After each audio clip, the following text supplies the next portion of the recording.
Hi, this is Robbie with Tickner Photography.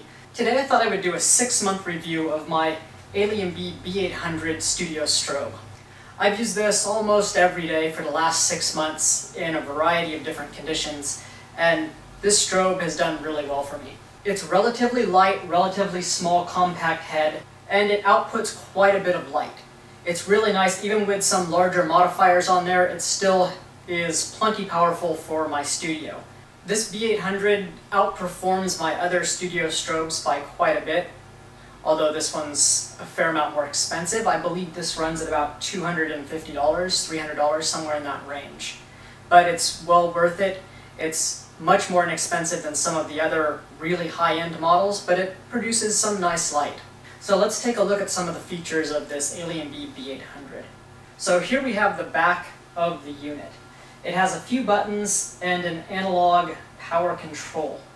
Like most studio strobes, it'll have a test button so you can fire it manually. The unit also has a couple other buttons here. So most of these other buttons control the modeling light. First, we can turn it off and on.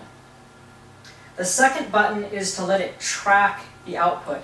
If you have it turned off, the modeling light is on full power all the time. If you have tracking enabled, it will attempt to get brighter and darker based on the power output of the strobe itself. So it's attempting to mimic somewhat the output that you're going to receive from the strobe when it fires. The third is a cycle button, and what this does is it kind of gives you a hint when the strobe is recharged after firing. So if we put this to full power and we fire, without the cycle button, the modeling light stays on consistently. And you'll notice that for some reason the AlienBees don't have an audible beep when they come back. So that's one thing that I kind of wish that they had, an audible tone, so when they're ready to fire again they would beep or something like some other strobes do. But it has the cycle, which is almost as good. So with the cycle enabled, when the strobe fires, the modeling light will remain off until the strobe is ready to fire again and then turns back on. So it's kind of a visual indicator instead of an auditory indicator. So let me demonstrate. Boom. Off. Okay. That was a full power recharge. You can see how fast the recycle time is, even at full power. Probably close to a second or so, but really fast. You can fire away at half power. Let's see. Ready. You can see it fires really fast. I've never had a problem with this not keeping up with my shooting in a studio. You'd have to be really blasting away for this strobe not to keep up with you. I usually use this strobe in a studio setting, so I have power to plug into. I haven't gotten the power battery pack for this thing yet. I plan to do that relatively soon, just to take it out on location. It'd probably be really cool. It's very powerful. You can overpower the sun. But what this does come with is, I think it's a 10 or a 16-foot power cable, which is nice. So you can plug that in an extension cord, but sometimes you don't even need to. The power cord itself that it came with is quite long. Even on a strobe extended up, it's usually good.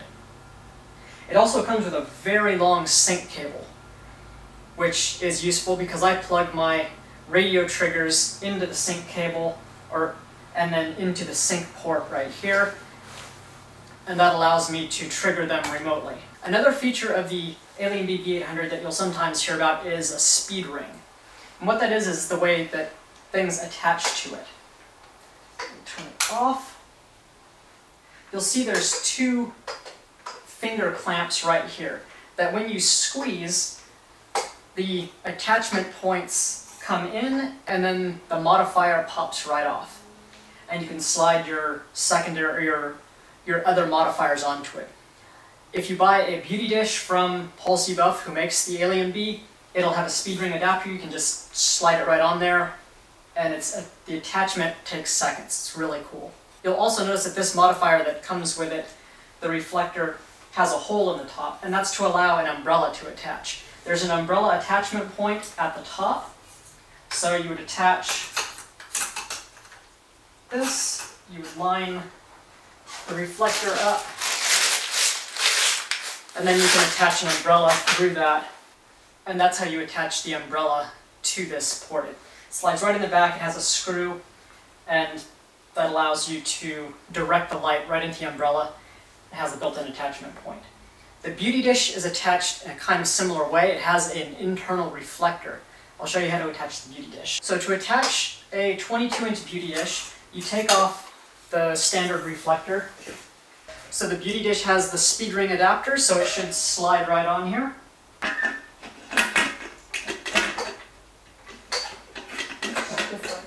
Alright, so now the beauty dish is attached, and it'll have a hole in the top. That's for the internal reflector that covers the strobe to provide the softer light. So you stick this through the umbrella hole, and now your 22-inch beauty dish is attached. Really easy, simple, really easy, fast, and simple. That's what I like. So I've had this for 6 months, and I am quite happy with it. I'm probably going to buy at least one more of these in the near future. Probably one AlienBees B800 and then a 1600, a more powerful unit, just in case I need something outside, a stronger key light to overpower the sun. But these do pretty well. So I hope you found this little overview of the Paul C. Buff AlienBees B800 somewhat useful. If you have any questions or comments regarding the AlienBees B800, please leave them below. Otherwise, like and subscribe. Thank you. Bye.